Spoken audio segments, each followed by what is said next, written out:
Okay, hello everybody. Um, I'm Dr. José Cavazos. I am the director of the MD PhD program at UT Health San Antonio, and I'm here to answer questions about these uncertain times and how COVID-19 is changing our application cycle. There are many things happening, and certainly this has changed a little bit the way applicants are approaching this application cycle. Many of you have had disruptions all the way from MCAT testing to having less opportunities to complete research. And certainly, all of these issues have led to a lot of anxiety. So today I'm giving this seminar, which is being recorded, and please use the chat to ask for questions that are unanswered. And so let me start by saying, yes, this is me in a suit. So I'm an assistant dean and I'm the MSTP director at South Texas, but I'm also the chair-elect for the National Association of MD PhD programs and the AAMC MD PhD section. Now I'm here speaking for myself. I'm not speaking on behalf of the AAMC or the National Association of MD PhD programs. Having said that, because I play a role in the steering committee, I hear a lot of things going on, including things like today. For example, step 2 CK, not CK, CS, which is clinical skills, is being suspended for 12 to 14 days, 14 months. Anyway, let's talk about the webinar. Today, we are going to be addressing questions regarding the upcoming admission cycle and how to participate, particularly in the circumstances with the COVID-19 pandemic, trying to support transparency and communication as much as we can, try to lower stress and anxiety of applying. And as I said, this is going to be uploaded into YouTube and made publicly available. Now, let's just review from our last webinar. We did discuss MCAT. Can applicants apply without an MCAT score? Absolutely, you can apply. It takes about 4 weeks to 6 weeks, particularly during the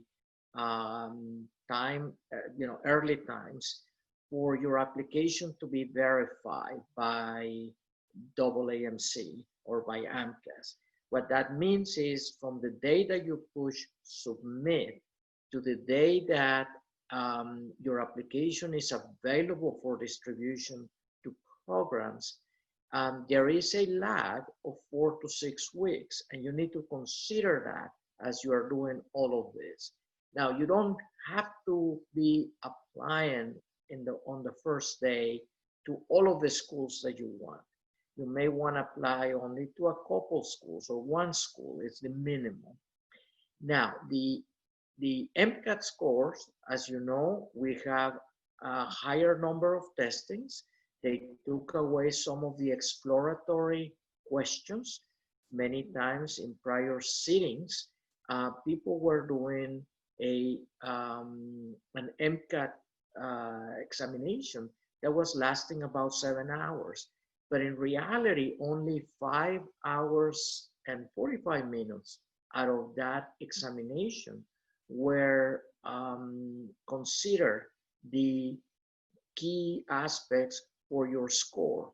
That means that AMCAS was using, or the MCAT testing review committee was using each examination to test about, for an hour and 15 minutes, several things that were exploratory questions for future use. Now, Can you apply until it's, especially if the test is delayed, or, certainly you can apply. I will advise that the latest time that you are going to be, that is going to be a useful thing, will be in August. Now, what MCAT did is added multiple sitting times,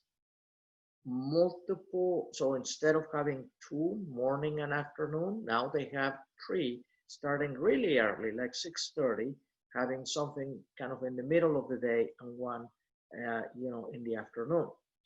And these are times of 5 hours and 45 minutes. So that's how the duration of the time is now. Now, generally speaking, what they said and they committed is that they are going to be adding 3 more times for testing, and to the regular schedule. And they also did another thing, and that is they are committing to do the review of the test and the validity of the test statistically, to avoid all of other things, in 2 weeks. It used to be 4 weeks. So if you take it, let's say at the end of August, the latest it will be recorded and will be presented to and available for the committees to evaluate your application, will be September. Okay. Will interviews for all programs be online and virtual? Will interviews be pushed back or delayed? So the AMCAS process has been delayed for only 2 weeks. At the present time, the delay is you are able to submit an application as early as June 1st, but we used to be getting them on June 28th. We are going to be getting it until July 15th. So no program is going to be able to see your application until July 15th. The reality of that is that it takes about 4 weeks to do a review once the program receives your application. Quite often they send you a secondary request. So expect secondary requests for those who apply between June 1st and June 15th. Expect a flurry of secondary requests between July 15th and July 31st or so. In general, you should be finishing and providing that information within 2 weeks. So while many times these are questions that are repetitive, every school has a different policy in regards to their secondary application. Now, we have come up to an agreement now that we're going to be doing virtual interviews, okay, across the United States. Now, this has been recommended by a group called the Coalition for Physician Accountability.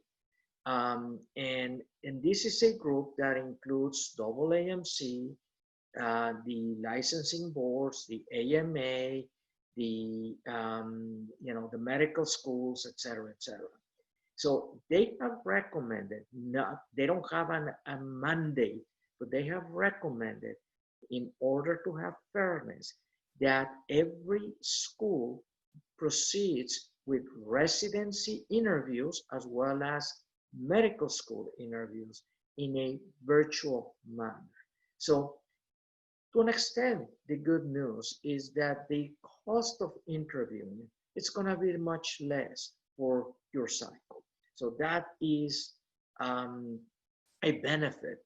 However, you are going to need to have a location, dress up. I don't know what happened with these slides, but dress up and be ready for interviewing. Okay. Now,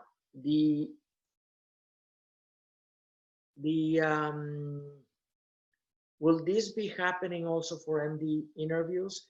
Yes. That's what the agreement has been to do. Okay, so I'm just gonna use this here. So that has been the agreement, or the recommendation that needs obviously to be certified by every single school. Every single school can do whatever they want to do, and certainly, but all of at least the recommendation from the bodies is that all of this will be virtual. Now, will that put you into a negative circumstance if you are a local applicant, meaning the local applicants be provided some benefit by having face-to-face interviews? That's not going to happen. So in order for fairness and equity across the entire group of applicants, we have also signed a pledge that we're going to be doing this for every single person who is applying, even if they are 2 doors from the research lab next to the program director interviewing people, etc. So everybody's going to be interviewed using the same tools. Now, I don't know yet whether those schools that do, for example, the MMIs or panel interviews, how will that work? Well, you need to contact each of the schools, but this is what's going to happen. So I will suggest very strongly that the day that you are planning to have this, be in a location that you have good internet, that is wired, so that it's not the wireless missing, that you have a very good video camera, that you test your connectivity. Because obviously, if you have poor connectivity, that will not look good in terms of your application. Now, you might be able to interview in more places because you take away travel time. Having said that, obviously, in reality, I will say that no person should be interviewing any more than 8 to 10, maybe even 12 locations. Now, that doesn't mean that you need to be applying to just 8 to 10 locations. Very likely, even if you are a very high scorer in academic benchmarks, you're going to need to apply to many, many locations. And in general, I recommend to do about 20 MD PhD applications. Now, you are going to have, in a program like Zoom, you're going to have locations and times where you're going to be put into one-to-one interviews with, faculty members or with students. Just keep in mind that every single interaction is presumed to be an interview. So you cannot lower your guard, and you have to be presentable, and you need to be able to communicate well in your interview. Now, let me go to the next slide.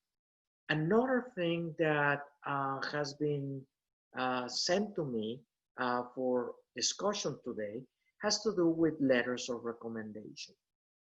In general, we as MD PhD reviewers, and I have had the experience of not only being a reviewer for medical school for over 15 years, I have been reviewing MD PhD applications for over 10, but I also have been doing study section, and I have done site visits to multiple programs, and I have inquired about the processes on how each of the programs evaluates letters of recommendations. The general procedure is that your entire application, is forwarded to at least a couple of readers who take about 3 to 4 weeks to rank and give you a number, and that is then being discussed by the executive committee or the admissions committee as to whether to extend an invitation. You do have every letter of recommendation is being read and combed very carefully.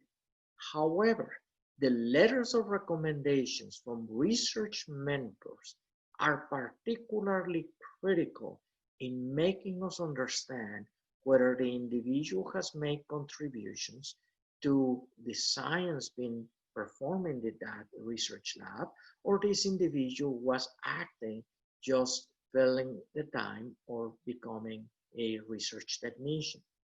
Quite often, the best way to ask for a letter of recommendation to your mentors is asking, could you write a strong letter of recommendation for me that exemplifies my potential as a graduate student, as a scientist? Those are the best letters of recommendation to read.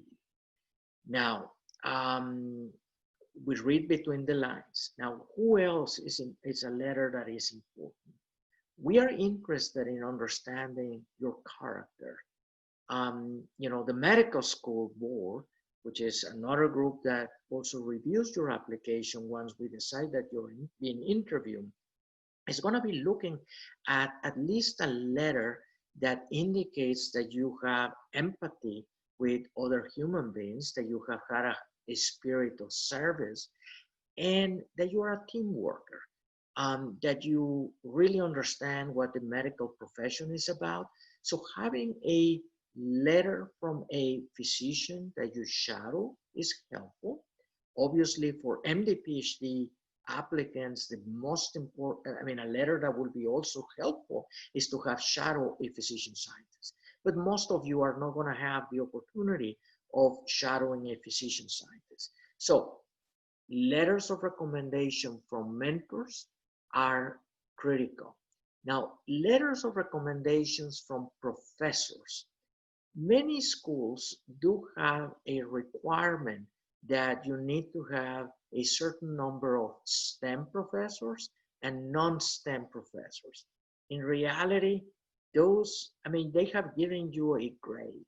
I don't value those letters as much except for character. That's all what it takes. Now, if that person, you serve in that person's lab, well, obviously that's a different story. Now, all research mentors mean that if I'm missing a letter of an individual who you spent more than 8, 10, 12 weeks, it becomes a red flag. Why that wasn't there? So if you, for whatever reason, do not have a letter from that individual because that person died or that person, no longer is in the institution, try to reach out to someone else who was in the lab, a postdoc who perhaps now has moved up to being an assistant professor, or someone else to write that letter. Non-STEM professors in general is just about character. Maximum of letters. Every school has a different policy. If you have a committee letter and all of the letters are attached, you obviously have waived your right to see those letters. You only need to confirm with your school that those letters were included. You can also ask them to submit those letters directly to AMCAS, and you can provide the paperwork that shows that you have waived your right.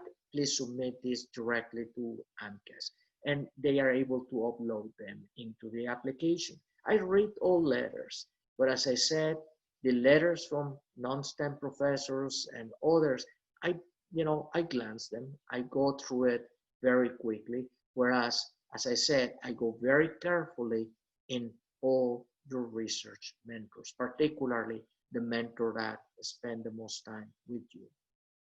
Okay, next, what about application, application essays? So certainly you should include somewhere one few paragraph in what way COVID-19 impacted you. Now, you may have said, you may have, tried to volunteer. You may have had a research rotation. Indicate there that you had planned this activity, but it has been impacted or delayed due to COVID-19. Now, when you put in your experiences, for example, poster presentations and other conferences that were impacted by COVID-19, you said this abstract was accepted for this conference, but due to COVID-19 impact, the conference was not held or was canceled or was held virtually, etc. The fact that you got an acceptances of an abstract is a good thing. We are looking for that. Now, the next question that I received prior to this webinar, is it possible to get acceptance without publications? Absolutely. About half of the applicants, if not more, they do not have zero publications. So certainly, if you are very close to submit a first or second author publications, you can write it in there and say in peer review or in preparation. If it hasn't been submitted, don't put submitted. Now, ask your letter writer to indicate that. Indicate that you will be a first author for this, or that this is planned or the like. Now, in AAMC, we have the AAMC website. We have some resources that we have a spreadsheet or list of policies by MD, PhD, as well as MSTP programs. Are international applicants considered? Many places consider applicants that are international in nature, in residency, or they are in the process of becoming residents, or they have DACA status or the like. We and many other programs do consider applicants that are international. Now they are looking at different lens. And why is that? We as MSTPs, we have some funding from the NIH. We also have funding from endowments, and we do have institutional funds. I have, for example, enough funds to consider an international applicant about every other year. Which year? Well, it depends. If I did not accept actually an applicant last year that was international, that's a good thing. So, so that's an important thing that you need to know. Now, please feel free to send questions privately or publicly through the webinar to us. And if it is sent privately to Jennifer, our program manager, you don't have to disclose who you are, so I will not know. Don't worry about it. My job here is to provide answers. Now, be careful when you are an international applicant. You probably need to cover as many, apply to many more programs. But I can tell you, year in and year out, I have advised a lot of people in SDN and Student Doctor Network and in other places about international applications. And several of those people are now MSTP and MD PhD students here and elsewhere.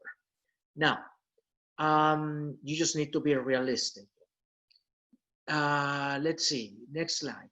Reapplication. Can I ask a question real quick that was submitted? It's related to the application, so I wanted to ask Sure. while you're on that. So someone asked, are there certain qualities or components that often stand out to make a compelling MD PhD essay? Or what have you read in essays that often stand out to you?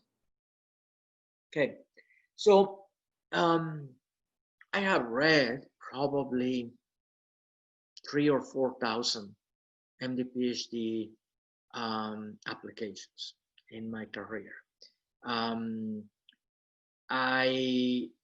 These are stories.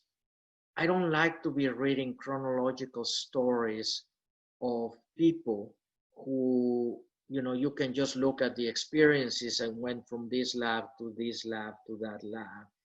So what grabs me is very unique to each of the applicants. Now, everything that is in your application should sound like you, okay? Shouldn't be sounding like your neighbor. So what grabs me is his story.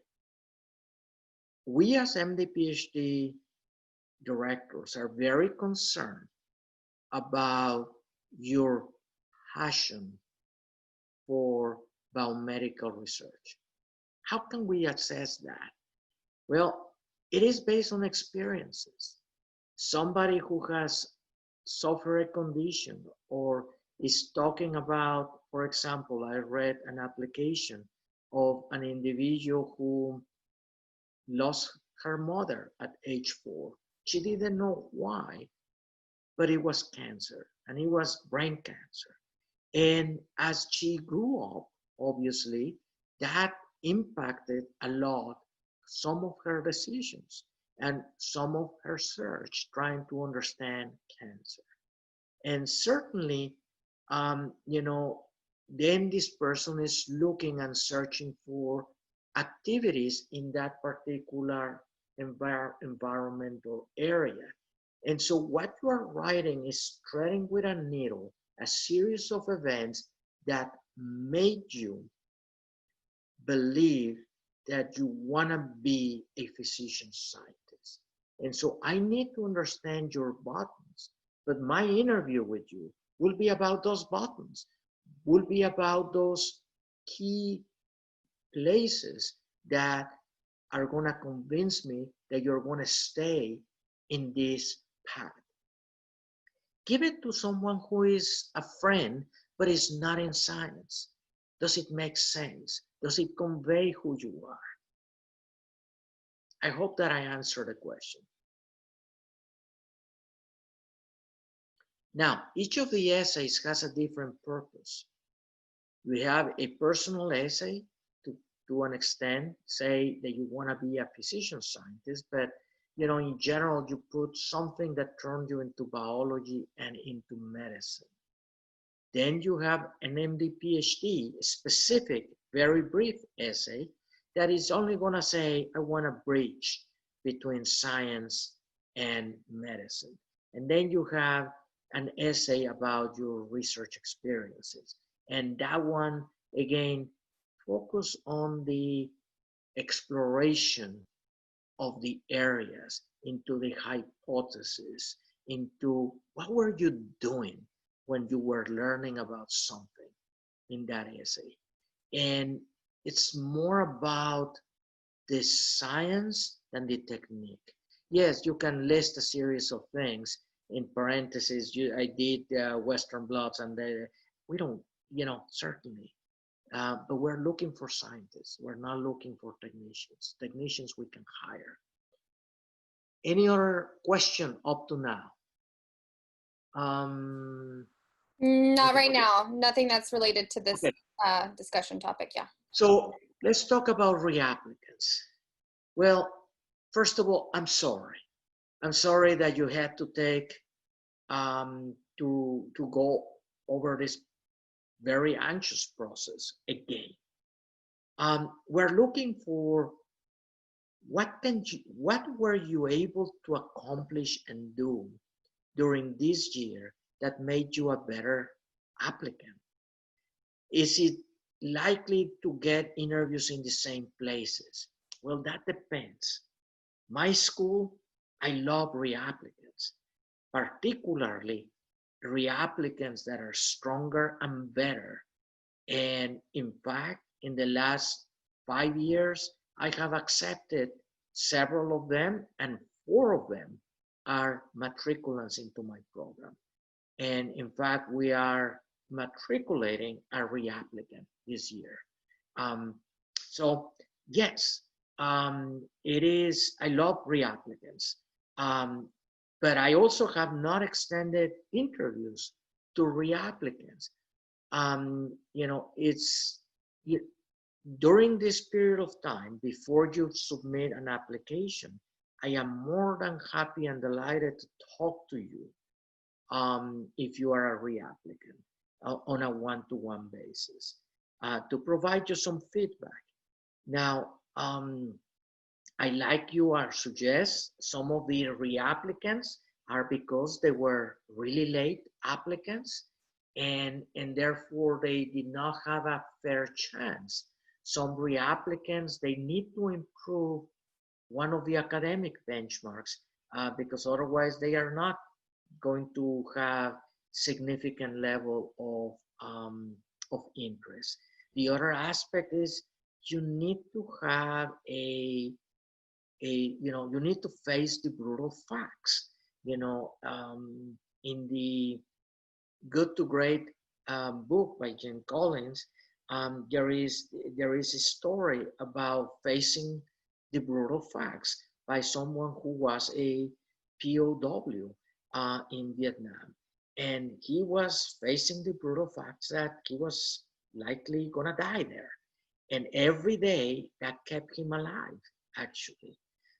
So what happens here is if you have a very low MCAT, if you have a very low social, science GPA, what can you do?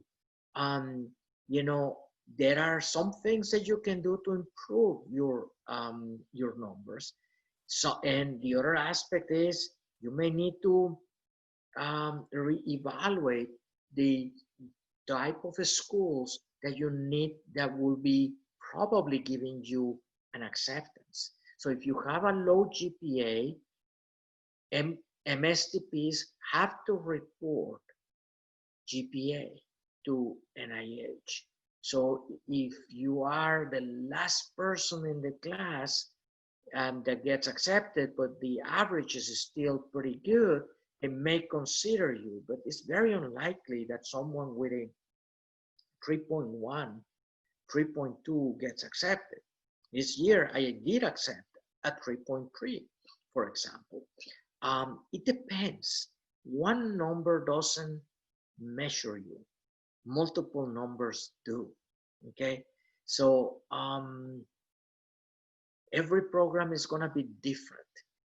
You might have a better opportunity in large programs when you are part of a large class. So applying to a very strong non-MSTP program who is trying to become MSTP with a low academic benchmark is probably not going to be going well. On the other hand, some programs are more holistic. We don't have to report MCAT, so that's a good thing. And an MCAT, you can retake it. But just keep in mind that the way MSAR reports MCAT are averages. So it's the average of all of your tests taken. So when they report a particular number, that's the average of that particular class. But all of the MCATs, certainly I will accept someone who took, like, for example, a 503 and then got a 517, I will be evaluating them based on the 517. What happened when you had this order number? but the way it is being reported is halfway at, I guess, at 5'11" or so. Anyway, so what are we looking into? So what were your gaps? Are your gaps sufficient research experience? Was your gap a GPA and then you took a master's with some courses? You know, those are important things to take into account. Next, reapplicants. Okay, so at this point, I'm gonna stop and I'm gonna be happy to take any questions from the group. Yeah, I'm gonna check the chat. Anybody? One person asked if this was going to be the last webinar that we have for the 2021 application cycle. No, we're planning to do another, at least another webinar. And certainly, you know, we are also going to be doing a virtual NIH fair sometime in July. And at that time, we're hoping that we're going to be able to connect you as a society with many other program directors. Now, whether you're going to have the ability to do one-to-one discussions, I do not know. I certainly will try to have that feature if you're visiting our program and give you opportunity to talk to other students. When that will happen, I believe it's going to be in July 17, if I'm not mistaken, somewhere along those times. It hasn't been announced yet in terms of the logistics of the virtual interview. This, I'm planning to do at least one more, if not two, if there are sufficient interest. Please just make sure to read your emails because that's kind of our predominant way of disseminating information about upcoming webinars. So you should hear from us definitely when the next webinar is set to take place. So let me go over again what happens in the dark room, in the back room as you're submitting your application early on. So what happens is your application, once it's received, some programs forward those applications only after receiving secondary applications. Many times programs discard or do not forward applications that do not fill the secondary application. Some programs send secondary applications to everybody and their grandmother who has applied, and again, you know, obviously they are charging you, but that doesn't necessarily mean that you're gonna have a realistic chance of interview. So I encourage you to go to Google AAMC facts tables and specifically look at table B as boy 8. That table tells you what happened the prior cycle, not, well, actually cycle and a half, and tells you right now the one that is published is 2018 to 2019, how many applicants applied and how many applicants were accepted. And so it tells you, you know, how, you know, what is the likelihood that you may have an opportunity in that location. Now, the big schools, the top 10 schools, for example, I mean, if you have a 525 and a 4.0, and you did a research postbac at NIH, you may have a lot of interest from a lot of people, but I can assure you, even if you apply only to the top 10 schools, maybe half, if not less will interview you. It's very rare to have someone interview in all the top 10 Ivy League programs. I know a few of them, and I have spoken with several of them. They were outstanding individuals with outstanding credentials. For the most part, and I have seen this from site visits, schools of high caliber have about 200 applicants with MCATs of 520 and scores of 3.8 or more. And so if you have 200 applicants, it's almost like a toss-up. How many of them are going to be interviewed? Because they are going to interview maybe 70, maybe 60. And among them, they may accept, maybe a third, maybe a fourth of the students. So, it depends on the size of the program. Some programs I know, for example, will extend a lot of acceptances early on. Some programs like ours cannot do that. And so we really accept 7, someone drops, I admit another, and the like. Now, what happens in between is some programs will forward to the committee until all your letters of recommendation are made. So what are the key aspects now?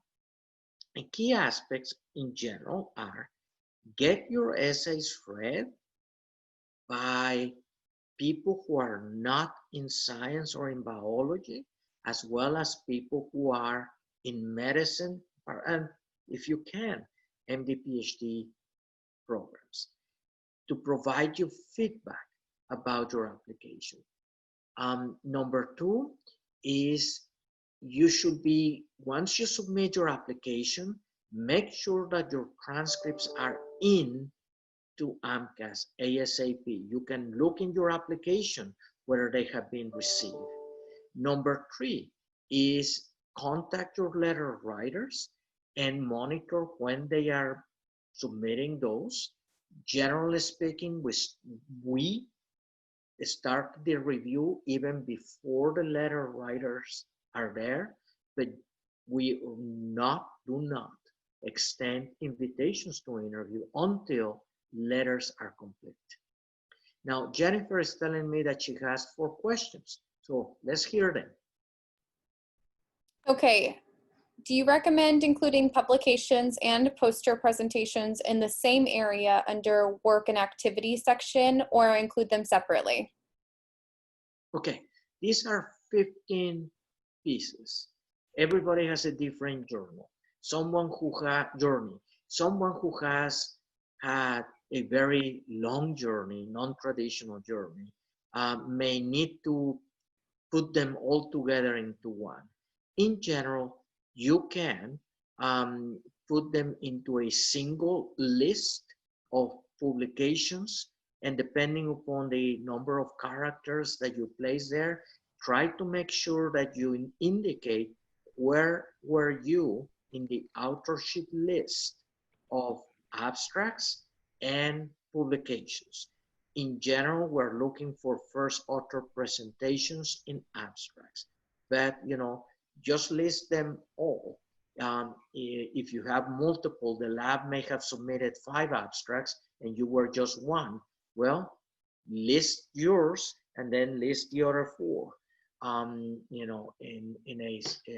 You may clump them if you don't have the space. Make sure that research experiences at least once or twice is one of your most meaningful experiences. That is a must. You could make something that defines you, a hobby or some other kind of experience, volunteering experience, as the medical one. And so generally speaking, we like to have 1 medical and 1 research or 2 research. You have 3 most meaningful experience. Use them all.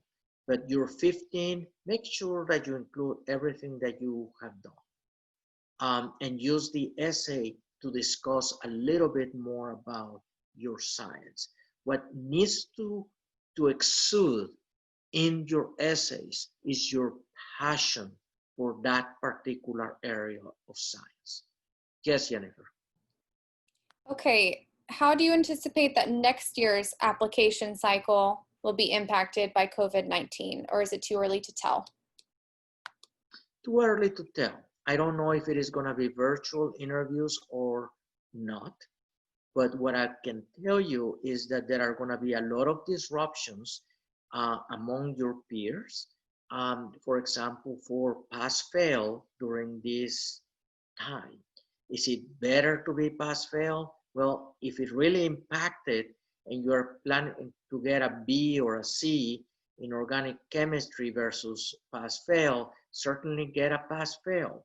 Having said that, you know, hopefully we're going to be able to start getting some of the other courses in, and it is only a couple of semesters with pass-fail. The other aspect is the research experiences.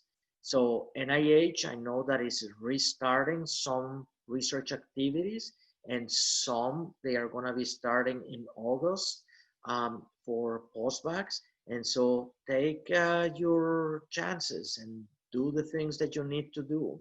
They are going to be accepting people.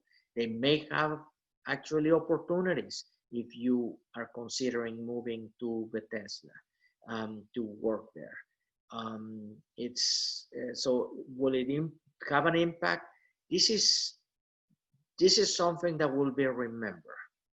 And so in every single application, it's going to be remembered for at least a decade in the way it branded every single one of you in a way during the process of moving from experience to getting to school, getting to MD PhD, getting eventually to residency postdocs and PSTPs and even faculty. So for example, we have hiring freezes right now for 6 months or the like. So we are going to be hiring people. In fact, people who were extended, they will get, we have several faculty members coming into our institution. Next question. Next question. With interviews most likely taking place virtually, how would you recommend interviewees best determine fit for MSTP programs? That's going to be a tough one. It's going to be a tough one from us, and it's going to be a tough one for you. How are you going to be understanding how is the culture of a place? It's difficult. How are we going to be understanding where a particular individual is, has a, seems to be like a sociopath, let me say, for example? How can we exclude sociopaths out of the class? It's going to be tough. So what I would recommend is treat every experience as if was an experience that will determine whether you will be getting a job.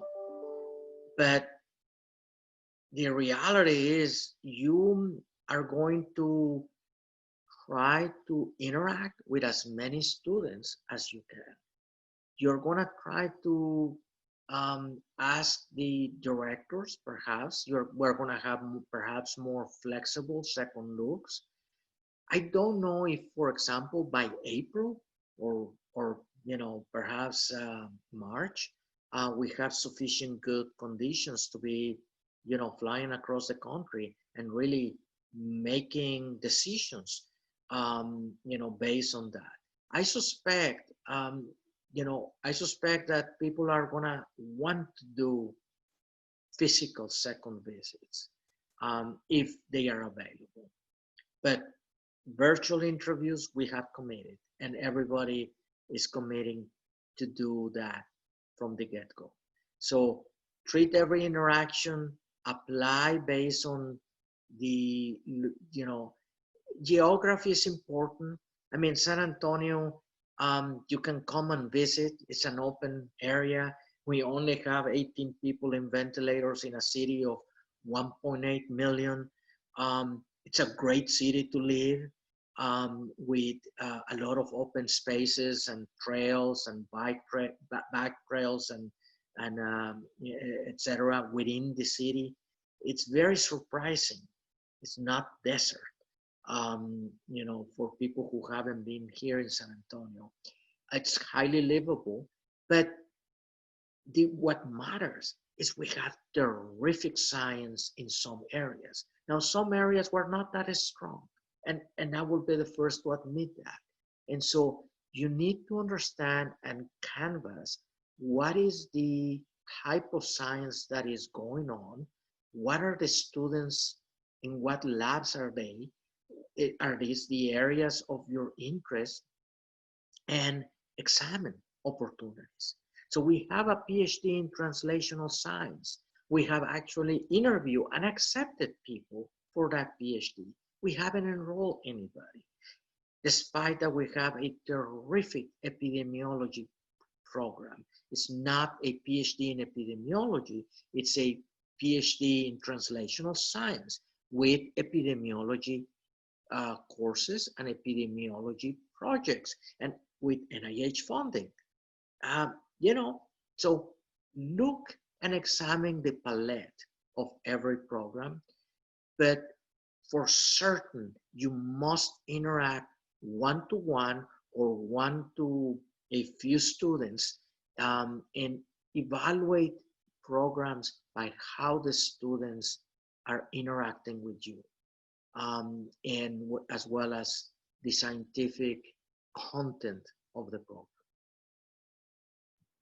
Next question. Okay, we have 3 more questions, and we have about 5 minutes to go. Yes, yeah. Yes. So this is along the same lines. How do you think that our program or other programs will facilitate the interview experience that will help interviewees to make a decision? So interviews, even though that are virtual, you're gonna need to take the day off from work, okay? So you are gonna have to sequester yourself, because you're gonna have a series of events. What we're gonna be doing, is we're gonna have our times where I actually just get you to mingle with my students and take everybody off.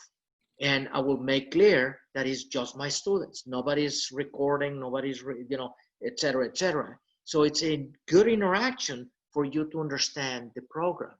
So every program is gonna have a different set. I don't know how much innovation we will be seeing.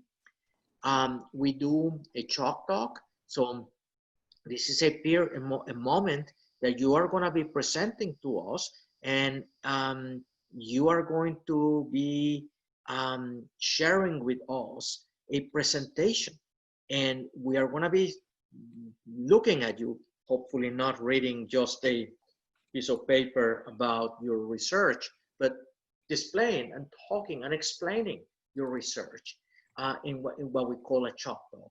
And that's going to be to a committee of 10 people, faculty, as well as some MD PhD students are in that committee, and that gives you a score, and that's part of that. You are going to have opportunities with students and with faculty content and faculty leadership. So you are going to have easily 5, 6, 7 interviews in the day for just one program. So you're going to have to take a day off. What's the next question? Next question. Is networking with MSTP directors and current MD PhD students recommended? And if so, how would you recommend going about doing this? Okay. Yes, it is recommended. You can do that in social media. I always get LinkedIn requests and the like. But, my interactions, as many of you know, are in SDN. As many of you know, I'm fencer. And so I do have interactions with a lot of people. I recommend and help students get into my school as well as getting into other schools. Now, after the moment that you have applied, I have to put my hat of program director. And so I need to change a little bit my interactions. So yes, there is a degree of interaction. This is a two-way street. These are professional colleagues.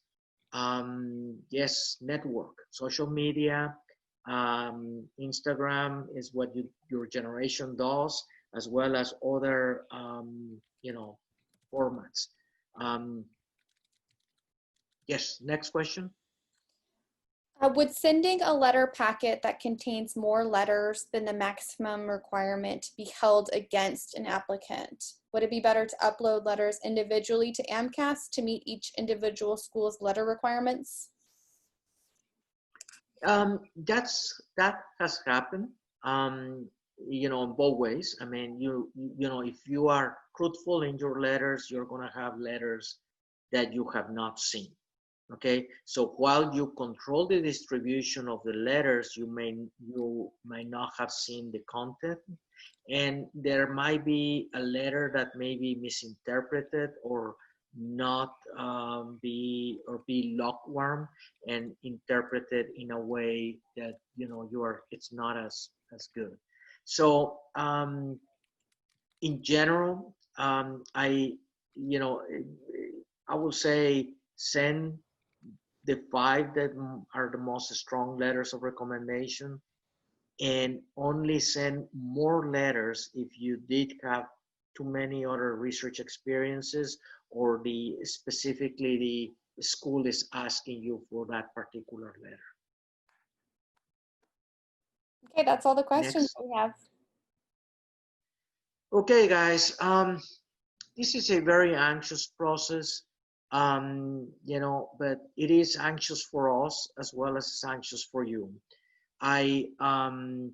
What we're doing is trying to, train the next generation of physician scientists. You guys are gonna eventually take my seat. And so we are gonna be colleagues, soon.